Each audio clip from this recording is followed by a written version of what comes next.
नमस्कार मंडळी, स्वागत आहे तुमचं आपल्या बोलगड्या मराठी या यूट्यूब चॅनेलवर। आज मी तुम्हाला एक अशी गोष्ट सांगणार आहे जी गेल्या कित्येक दिवसांपासून महाराष्ट्रातल्या लाखो लोकांच्या मनात घोळतंय। महाराष्ट्राच्या राजकारणात आक्रमक आवाज म्हणून ओळखले जाणारे, विरोधकांना थेट उत्तर देणारे धनगर समाजाचा लढाऊ आवाज आमदार गोपीचंद पडळकर सध्या एका वेगळ्याच कारणामुळे चर्चेत आहेत। राजकारण, आंदोलन, भाषण, विरोधकांवर थेट हल्ले या सगळ्यांमुळे कायम चर्चेत राहणाऱ्या पडळकरांच्या आयुष्यात आता एक नव्या व्यक्तीची एंट्री होणार का? सोशल मीडियावर सध्या एकच चर्चा सुरू आहे। आमदार गोपीचंद पडळकर यांचं लग्न ठरलंय। कोण आहे होणारी पत्नी? मंडळी, आजच्या या व्हिडिओमध्ये आपण जाणून घेणार आहोत पडळकर साहेबांचा संघर्ष, त्यांच्या आयुष्यातील न ऐकलेल्या गोष्टी आणि दोन वेळा मी तुम्हाला खरं सत्य सांगणार आहे, एकदा माध्यमात आणि एकदा शेवटी, म्हणून व्हिडिओ शेवटपर्यंत बघा। मंडळी, आधी थोडं जाणून घेऊया आमदार गोपीचंद पडळकर यांच्याबद्दल। तसं तर महाराष्ट्रात घुमणारा आवाज म्हटलं की आमदार गोपीचंद पडळकर। महाराष्ट्राच्या राजकारणात एक असं नाव जे उच्चारलं की एक वेगळीच ऊर्जा येते।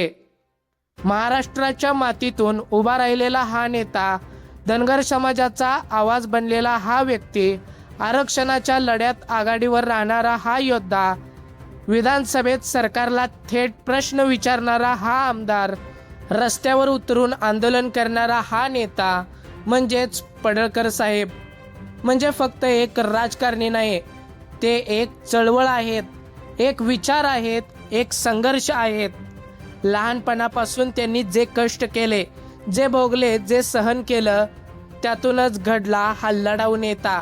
पण मंडळी, इतक्या मोठ्या नेत्याच्या आयुष्यात एक मोठी गोष्ट अजून व्हायची आहे, ते म्हणजे लग्न। आणि हा विषय आला की सगळ्यांचे कान टवकारतात। का ते पुढे सांगतो, व्हिडिओ शेवटपर्यंत बघा। मंडळी, एक प्रश्न समोर उभा राहतो, एवढा मोठा नेता, एवढं लोकप्रिय व्यक्ती आणि अजून लग्न का बरं नाही? अनेकांना हा प्रश्न पडतो, पण याचं उत्तर आहे त्यांच्या स्वभावात आणि त्यांच्या कामात। पडळकर साहेबांनी स्वतः अनेक ठिकाणी सांगितलं आहे, समाजाचं काम हीच माझी पहिली प्राथमिकता आहे। मंडळी, विचार करा, एक माणूस जो सकाळपासून रात्रीपर्यंत समाजासाठी झटतो, आंदोलनात असतो, सभांमध्ये असतो, विधानसभेत असतो, त्याला स्वतःसाठी वेळ कुठे मिळणार? पण याचा अर्थ असा नाही की त्यांना लग्न करायचं नाही। उलट जेव्हा जेव्हा कोणी विचारलं, साहेब लग्न कधी करणार, तेव्हा त्यांनी एकच उत्तर दिलं, योग्य वेळ आली की नक्कीच करू। आणि हो, येणाऱ्या काही काळांमध्ये आमदार गोपीचंद पडळकर यांचं लग्न होणार आहे अशी चर्चा जोरदार सुरू आहे। मंडळी, त्यांनी हे सांगितलं आहे स्वतः त्यांच्या तोंडून, आणि आता सोशल मीडियावर ही चर्चा इतकी जोरात झाली आहे, याचं उत्तर मी तुम्हाला थोड्याच वेळात सांगणार आहे। पण आधी एक महत्त्वाची गोष्ट जाणून घ्या मंडळी, महाराष्ट्रातल्या कानाकोपऱ्यातून एक आवाज येतोय, साहेब लवकर लग्न करा। का बरं असं वाटतंय लोकांना? या पाठीमागं काही कारणं आहेत। पहिलं कारण म्हणजे चाहत्यांच्या मुखातून पडळकर साहेबांसारखा दमदार नेता, त्यांचा एक वारसदार असावा अशी सर्वांची इच्छा आहे। त्यांचं काम, त्यांचा संघर्ष, त्यांचा विचार पुढे चालत राहावा। दुसरं कारण म्हणजे एका नेत्याच्या मागे जेव्हा एक सशक्त कुटुंब असतं तेव्हा तो नेता आणखीन मजबूत होतो। आणि तिसरं कारण म्हणजे समाजाला एक आदर्श जोडपं, जे सांगेल की राजकारण आणि संसार दोन्ही एकत्र चालू शकतो। मंडळी, आता खरं सांगतो, पडळकर साहेबांनी जे कष्ट केलं, जो लढा दिला, त्यांना एक सुखी संसार मिळावा ही फक्त चाहत्यांची नाही तर महाराष्ट्राच्या प्रत्येक व्यक्तीची इच्छा आहे। आणि आता तुम्ही ज्याची वाट पाहत आहेत तो खुलासा समोर येतोय। सध्या सोशल मीडियावर पडळकरांचं लग्न ठरलं अशा ज्या बातम्या व्हायरल होत आहेत त्या कुठून आल्या आणि त्यांची होणारी पत्नी कोण आहे? तर मंडळी सत्य हे आहे, पडळकर साहेबांनी अनेक सभांमध्ये कार्यक्रमांमध्ये स्वतः सांगितलं आहे की येणाऱ्या 1-2 वर्षात लग्न होईल. हे त्यांचे स्वतःचे शब्द आहेत आणि या एका वाक्यामुळे त्यांच्या लाखो चाहत्यांनी सोशल मीडियावर चर्चा सुरू केली. लोकांनी अपेक्षा व्यक्त केल्या आणि हळूहळू ही चर्चा व्हायरल झाली. म्हणजे मंडळी लग्न हे कन्फर्मच झालेलं नाही, पण साहेबांनी इच्छा व्यक्त केली आहे हे 100% सत्य आहे. आणि हीच गोष्ट लोकांना इतकी आवडली की चर्चा थांबता थांबेना. पण मंडळी अजून एक सस्पेन्स बाकी आहे. शेवटचा आणि सगळ्यात मोठा व्हिडिओ शेवटपर्यंत बघा. मंडळी आता येतो सगळ्यात मोठ्या प्रश्नावर. सोशल मीडियावर एक अशी गोष्ट खूप जोरात चर्चेत आहे.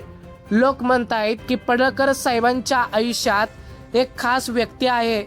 ती व्यक्ती कोण आहे? ती राजकारणातली आहे, ती समाजकार्यातली आहे का पडद्यामागे राहणारी आहे? मंडळी मी तुम्हाला खरं सांगणार आहे, पण त्याआधी एक विनंती, हा व्हिडिओ प्रत्येकापर्यंत शेअर करा. मंडळी पडळकर साहेबांच्या आयुष्यातील खास व्यक्तीबद्दल आजपर्यंत कोणीही कन्फर्म सांगितलेलं नाही, कन्फर्म माहिती मिळवलेली नाही. साहेबांनी स्वतः कधीही कोणाचं नाव सांगितलं नाही. पण एक गोष्ट नक्की आहे, साहेब जेव्हा लग्न करतील ती व्यक्ती नक्कीच खास असेल. आणि आता शेवटचा आणि सगळ्यात मोठा खुलासा. मंडळी आजच्या व्हिडिओमध्ये तुम्ही एक गोष्ट बघितली की पडळकर साहेबांचं लग्न ठरलं अशा बातम्या व्हायरल होत आहेत. लोक उत्सुक होतात, चर्चा होते. पण सत्य काय आहे? सत्य नंबर 1, पडळकर साहेबांनी स्वतः सांगितलं आहे की लग्न करायचं आहे हे खरं आहे, पण अजून योग्य वेळ आलेली नाही. सत्य नंबर 2, कोणाशी लग्न होणार हे अजून कन्फर्म नाही, हे सुद्धा खरं आहे. सत्य नंबर 3, लाखो लोकांच्या मनात साहेबांसाठी शुभेच्छा आहेत, हे देखील 100% खरं आहे. मंडळी खरं सांगायचं तर पडळकर साहेबांचं लग्न कधी होईल, कोणाशी होईल हे फक्त साहेब आणि वेळच सांगेल. पण एक गोष्ट नक्की आहे, महाराष्ट्र त्या दिवसाची वाट पाहिल. लाखो चाहते आजही म्हणतात महाराष्ट्राला आमदार गोपीचंद पडळकर साहेबांसारखा असाच एक वारसदार हवा. मित्रांनो, लाखो चाहते त्यांच्या शहनाईची वाट पाहत आहेत.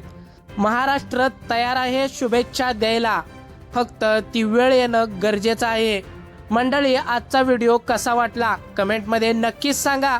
साहेबांचं लग्न कधी होईल असं तुम्हाला वाटतंय? व्हिडिओ आवडला असेल तर लाईक करा, शेअर करा आणि सबस्क्राईब करायला विसरू नका. आणि तुमचं मत कमेंटमध्ये सांगायला विसरू नका.